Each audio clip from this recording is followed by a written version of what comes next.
Sebelum kita mendengarkan cerita firman Tuhan, mari kita berdoa.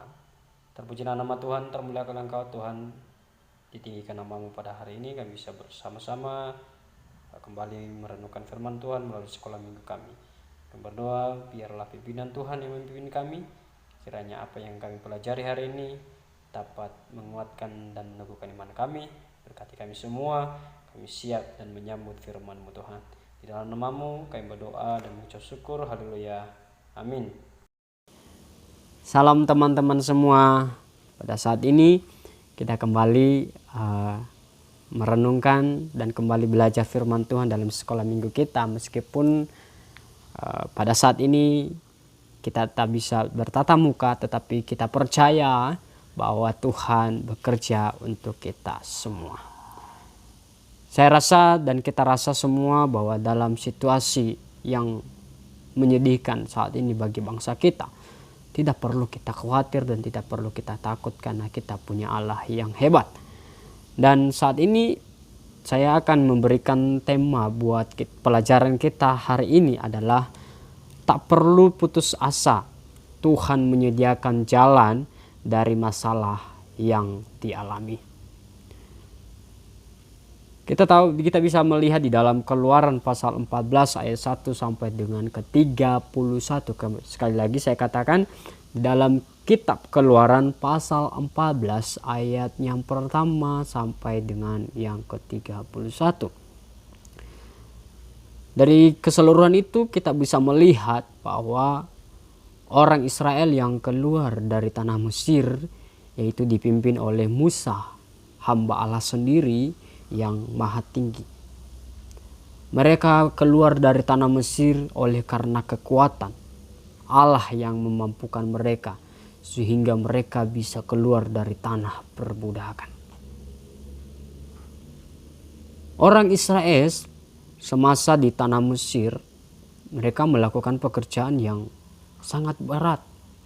Bahkan hak mereka pun tidak ada sama sekali, karena mereka hanyalah budak. Seorang budak artinya bahwa mereka tunduk pada otoritas tuannya. Orang Israel diperbudak di Mesir berapa tahun mereka diperbudak. Dan mereka disiksa, bahkan hak mereka pun tidak ada sama sekali. Apa yang mereka alami bukanlah persoalan yang kecil, melainkan persoalan yang besar. Mengapa saya katakan begitu? Karena mereka adalah umat pilihan Tuhan. Mengapa mereka diperbudak di sana?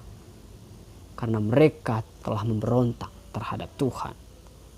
Sehingga mereka mengalami persoalan yang sangat besar ini. Masalah yang berat. Mereka berada dalam tekanan pasti. Karena mereka adalah budak.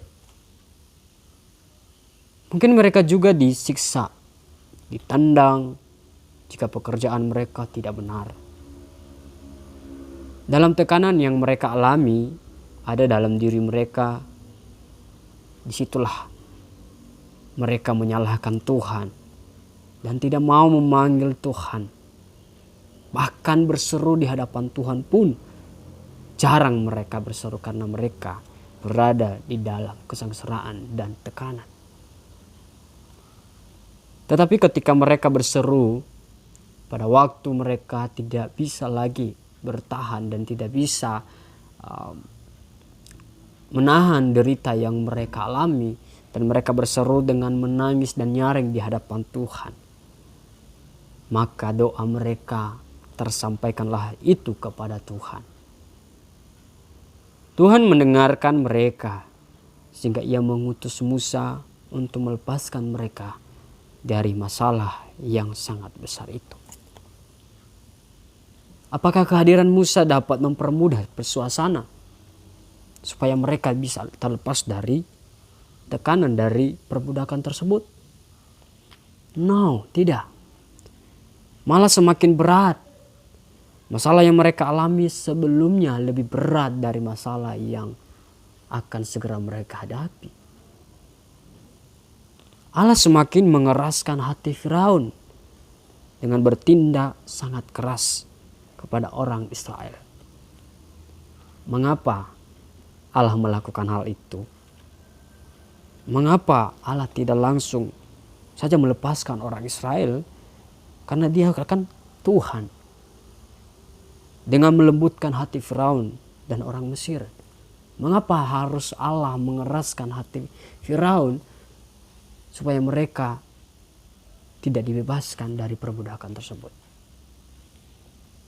Ada tujuan yang Allah melakukan semuanya itu. Ada maksud Allah melakukan semuanya itu. Maksudnya Allah untuk melakukan semuanya itu adalah supaya Allah menyatakan kemuliaannya kepada orang Mesir dan kepada bangsa Israel. Kita bisa membaca di dalam ayat 4. Saya akan bacakan buat kita semua. Aku akan mengeraskan hati Firaun sehingga ia mengejar mereka, dan terhadap Firaun dan seluruh pasukannya aku akan menyatakan kemuliaanku sehingga orang Mesir mengetahui bahwa akulah Tuhan. Lalu mereka berbuat demikian.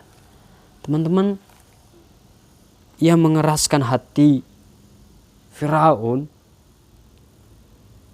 karena untuk menunjukkan kemuliaannya bagi bangsa Israel dan bangsa orang Mesir, bahwa Tuhan, dialah Tuhan, yaitu Yahweh.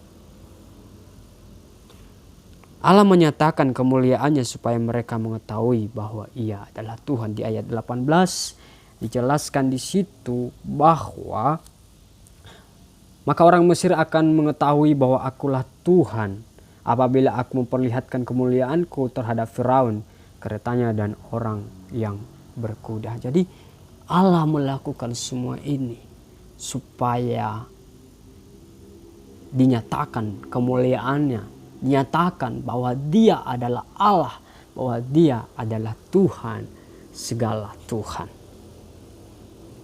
Apa yang Tuhan nyatakan kepada bangsa Mesir dan kepada orang Israel? Kita bisa melihat di ayat sebelumnya bahwa ia memberikan 10 tulah yang menimpa tanah Mesir. Sehingga pada tulah yang ke-10, Firaun dan orang Mesir mengizinkan orang Israel keluar dari tanah Mesir. Itu ke-10, tulah ke-10 adalah matinya anak sulung di seluruh tanah Mesir, terutama anak Firaun. Apakah hanya itu saja yang Tuhan nyatakan supaya kemuliaannya dinyatakan bagi orang Mesir, khususnya juga bagi orang Israel? Tidak, Allah kembali mengeraskan hati Firaun untuk mengejar orang Israel. Kita bisa melihat di ayat 7 dan 8 dan 9. Saya akan bacakan buat kita semua. Ia membawa 600 kereta yang terpilih. Ya, segala kereta Mesir masing-masing lengkap dengan perwiranya. Demikianlah Tuhan mengeraskan hati Firaun, raja Mesir itu, sehingga ia mengejar orang Israel, tetapi orang Israel berjalan terus dipimpin oleh tangan yang dinaikkan. Adapun orang Mesir, segala kuda dan kereta Firaun, orang-orang berkuda dan pasukannya mengejar mereka dan mencapai mereka pada waktu mereka berkemah di tepi laut dekat Pi-Harirot di depan Baal Zephon. Teman-teman, kita bisa melihat di sini bahwa bukan hanya Allah memperlihatkan di tanah Mesir, di seluruh tanah Mesir bahwa dia adalah Tuhan, tetapi ada rencana yang lain yang sangat lebih besar daripada semua itu, supaya Allah menyatakan kemuliaannya bahwa ia adalah Tuhan. Sebagai tema kita hari ini bahwa tak perlu putus asa, Tuhan menyediakan jalan dari masalah yang dialami. Mungkin kita terus bertanya mengapa dan kenapa dan apa maksud Tuhan. Mengapa ini semua terjadi, bahwa dalam kehidupan kita tentang adanya virus COVID-19 ini. Ada banyak gereja, ada banyak hamba-hamba Tuhan yang mungkin bertanya, kita sendiri juga bertanya bahwa mengapa ini semua terjadi? Apa maksud Tuhan? Apa maksud Tuhan bagi kita semua? Ada 2 poin yang saya bagikan buat kita yang kita harus pelajari dan renungkan hari ini tentang tema kita saat ini. Yang pertama adalah supaya kita tidak putus asa bahwa Tuhan punya jalan dari segala masalah yang kita hadapi.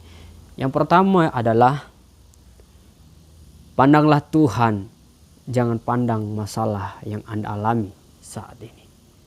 Sekali lagi saya katakan, pandanglah Tuhan, jangan pandang masalah yang Anda alami saat ini. Di ayat 13 dikatakan, saya akan bacakan buat kita. Tetapi berkatalah Musa kepada bangsa itu, janganlah takut, berdirilah tegap dan lihatlah keselamatan dari Tuhan yang akan diberikannya hari ini kepadamu. Sebab orang Mesir yang kamu lihat hari ini tidak akan kamu lihat lagi untuk selama-lamanya. Tuhan akan perang untuk kamu dan kamu akan diam saja. Teman-teman, Musa berkata di sini bahwa jangan takut. Ini adalah kata perintah yang menguatkan bahwa tak perlu takut, tak perlu bimbang, tak perlu cemas, tak perlu gemetar. Mungkin saat ini kita gemetar, saat ini kita takut karena adanya virus COVID-19 ini. Tetapi firman Tuhan bagi kita saat ini bahwa mengatakan jangan takut. Jangan takut, jangan gentar, jangan bimbang, dan jangan cemas. Pandanglah Tuhan. Karena kita berdiri tetap dalam hal apa? Kita berdiri tetap di hadapan Allah. Karena Allah adalah penolong dalam setiap persoalan yang kita sedang hadapi. Mengapa kita tak perlu takut, teman-teman semua? Karena keselamatan kita berasal daripada Tuhan. Tepat di ayat 13b dikatakan, lihatlah keselamatan daripada Tuhan. Saya percaya masalah yang kita alami saat ini akan segera selesai. Karena keselamatan kita ada di tangan Tuhan. Memandang kepada Tuhan bahwa Ia memberikan keselamatan, Ia memberikan kelepasan, Ia memberikan kelegaan, dan Ia memberikan jalan keluar bagi setiap orang. Musa berkata demikian, orang Mesir yang kamu lihat hari ini tidak akan kamu lihat lagi untuk selama-lamanya. Di ayat 13c di situ. Bahwa kalau kita aplikasinya dalam diri kita saat ini, bahwa masalah musibah yang kamu lihat hari ini tidak akan kamu lihat kembali. Amin. Karena keselamatan kita, pertolongan kita berasal daripada Tuhan. Sebesar apapun yang dihadapi, yang kita hadapi, tak perlu kita takut karena keselamatan kita ada dari Tuhan. Dan masalah besar yang kita alami saat ini tidak akan kita melihat dan mengalaminya lagi. Sebab tertulis di dalam Matius pasal 6 ayat 34 berkata begini. Sebab itu janganlah kamu khawatir akan hari besok. Karena hari besok mempunyai kesusahannya sendiri. Kesusahan sehari cukuplah untuk sehari. Teman-teman, kesusahan kita hari ini, mungkin kita bosan di rumah, mungkin kita bisa jalan-jalan, mungkin kita nggak bisa beribadah. Kesusahan kita tahun ini, kesusahan kita bulan ini, kita tidak akan mengalaminya lagi. Karena besok, tahun depan, bulan depan, Tuhan sudah punya rencana yang indah bagi kita semua. Demikian yang dialami oleh bangsa Israel. Masalah boleh ada, tetapi masalah itu, kuasa Tuhan lebih besar daripada masalah yang sedang kita alami saat ini. Itu poin yang pertama yang saya bagikan buat kita semua. Dan poin yang kedua adalah Tuhan punya cara untuk melepaskan dari segala persoalan kita. Tuhan punya cara untuk melepaskan dari segala persoalan hidup kita. Ketika bangsa Mesir mengejar orang Israel dengan kelengkapan yang lengkap, kita bisa membaca di dalam ayat 7 dan 8 dan 9 yang saya bacakan tadi. Di situ raja atau Raja Firaun menggerakkan warganya dan tentaranya untuk mengejar bangsa Israel dengan penuh dengan perlengkapan yang sangat luar biasa. Bangsa Mesir dengan senjata yang lengkap, dengan perwira yang terpilih untuk mengejar orang Israel di padang gurun. Firaun dengan gagahnya mengendarai kereta kudanya supaya ia bisa membunuh orang Israel itu. Apa yang terjadi kepada orang Israel ketika mereka melihat dari jauh bahwa orang Mesir mengejar mereka dengan kereta kuda dan lengkap dengan senjata? Kita bisa melihat di ayat 10, di situ dikatakan ketika Firaun telah dekat, orang Israel menoleh, maka tampaklah orang Mesir bergerak menyusul mereka. Lalu sangat ketakutanlah orang Israel dan mereka berseru-seru kepada Tuhan. Orang Israel merasa takut. Mengapa mereka takut? Karena jumlah orang Mesir yang sangat banyak. Mereka takut lagi karena tidak ada jalan yang akan mereka tempuh. Sebab di depan mereka adalah laut dan tidak ada jalan lagi. Melihat hal itu mereka berseru kepada Tuhan supaya Tuhan memberi pertolongan kepada mereka. Tetapi pertolongan itu tidak kunjung datang. Lalu mereka berseru dengan berdoa dan memanggil nama Tuhan. Setelah mereka berseru dan memanggil nama Tuhan, apa yang terjadi?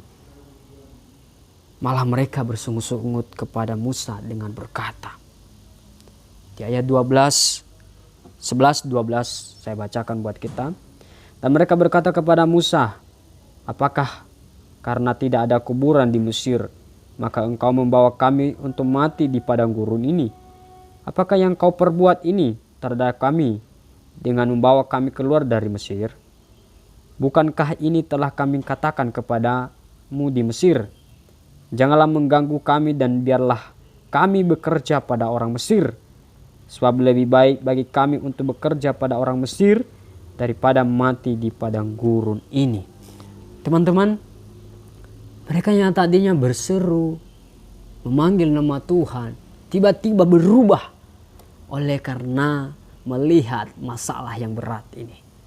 Ada tentara yang luar biasa banyaknya dengan perlengkapan senjata yang luar biasa. Dan mereka melihat tidak ada jalan keluar lagi. Tidak ada jalan untuk bisa mereka lari karena di depan mereka adalah lautan. Ini sungguh luar biasa bahwa mereka tadinya berdoa, berseru, akhirnya mereka berkata bahwa bersungut-sungut di hadapan Musa. Mengapa engkau membawa kami dari tanah Mesir ke padang gurun? Lebih baik kami mati di sana. Apakah di tanah Mesir tanah penguburan tidak ada? Mereka mulai bersungut-sungut dan melawan kepada Musa.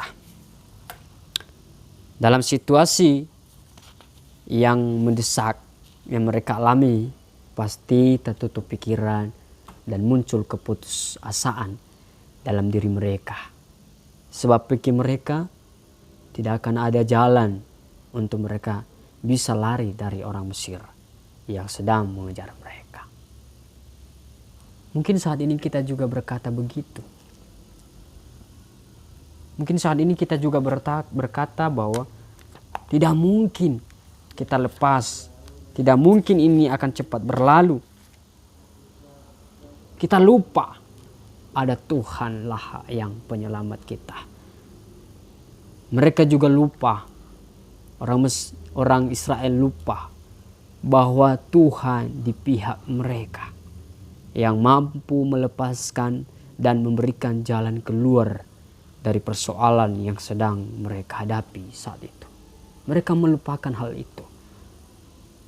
Mereka bersungut-sungut dan tertutup pikiran dan solusi apa yang harus mereka lakukan.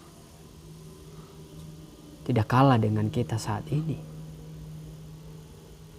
Dalam menghadapi persoalan apapun, seringkali kita lupa. Seringkali kita menyalahkan siapa saja. Menyalahkan Tuhan kah, menyalahkan orang yang bersalah kah dengan kita. Kita tidak bisa mencari solusi yang baik. Mungkin ada teman-teman punya pengalaman tersendiri, baik dalam pekerjaan maupun kuliah maupun sekolah. Mungkin ada rasa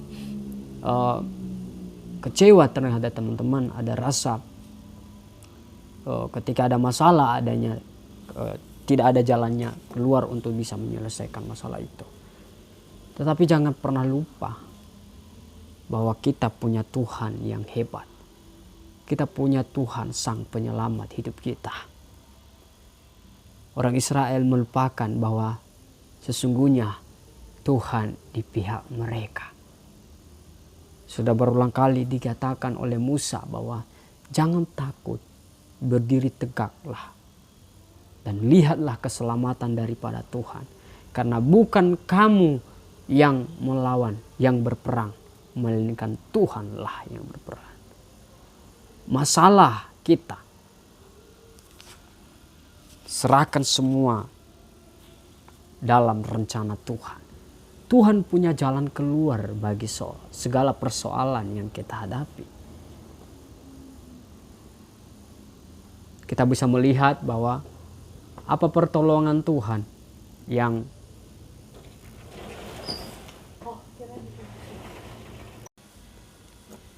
apa pertolongan Tuhan kepada mereka? Tuhan berfirman kepada Musa. Di ayat 15, 16 di situ dikatakan, berfirmanlah Tuhan kepada Musa, mengapa engkau berseru-seru demikian kepadaku? Katakanlah kepada orang Israel supaya mereka berangkat. Dan engkau angkatlah tongkatmu dan ulurkanlah tanganmu ke atas laut dan belalah airnya sehingga orang Israel akan berjalan dari tengah-tengah laut di tempat yang kering. Kita bisa melihat di sini Tuhan memberi perintah kepada Musa untuk mengangkat tongkatnya sehingga laut itu terbelah supaya orang Israel bisa berjalan dari tengah-tengah laut yang datarannya kering. Teman-teman, ini sesuatu yang luar biasa.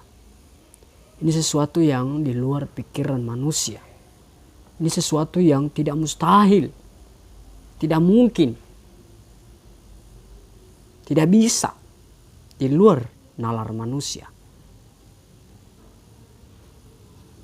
Tetapi Tuhan itu dahsyat.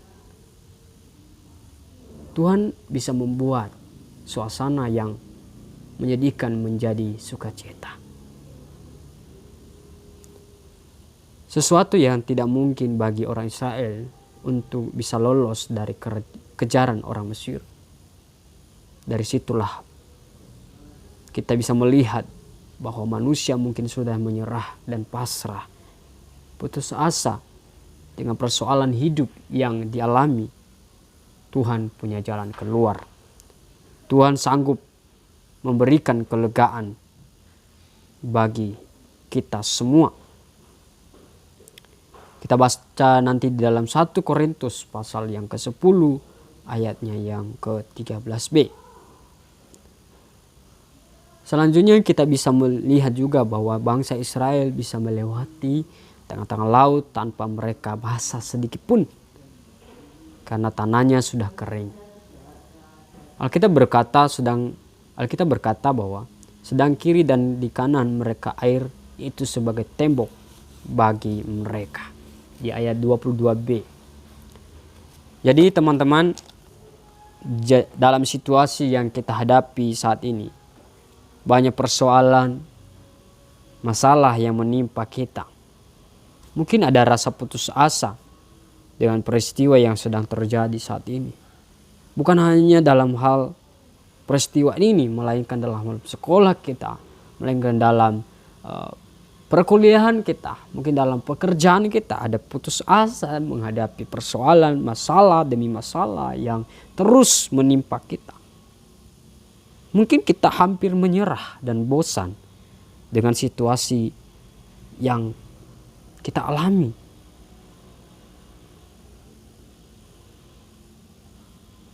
Tetapi Tuhan berkata, janganlah kita putus asa dengan apa yang kita hadapi saat ini. Pandanglah Tuhan yang memberikan keselamatan bagi kita, memberikan kelegaan yang mampu melepaskan kita. Saya katakan bahwa masalah boleh ada, tetapi masalah tidak lebih besar daripada kuasa Tuhan Yesus Kristus. Yakinlah bahwa Tuhan punya jalan keluar dari semua yang kita hadapi. Tuhan sanggup mengeluarkan kita dari persoalan hidup yang sedang kita alami saat ini. Bagi kita, mungkin tidak mungkin untuk bisa lepas dari persoalan. Tetapi bagi Tuhan, tidak ada yang mungkin. Ia melakukan semuanya itu. Ia melepaskan kita semuanya itu. Supaya kemuliaannya dinyatakan melalui atau lewat hidup kita. Teman-teman semua yang dikasihi Tuhan, dalam sekolah minggu ini meskipun hanya melalui media sosial, tetapi saya percaya dengan penyampaian cerita firman Tuhan yang saya sampaikan saat ini dapat menolong kita semua bahwa tak perlu putus asa. Tuhan menyediakan jalan dari masalah yang kita alami.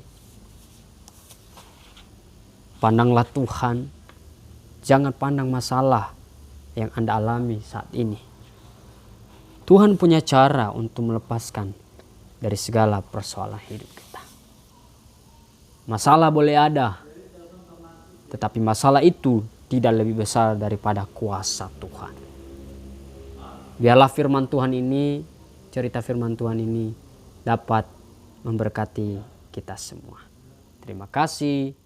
Biarlah Tuhan selalu menyertai dan memberkati kita semua.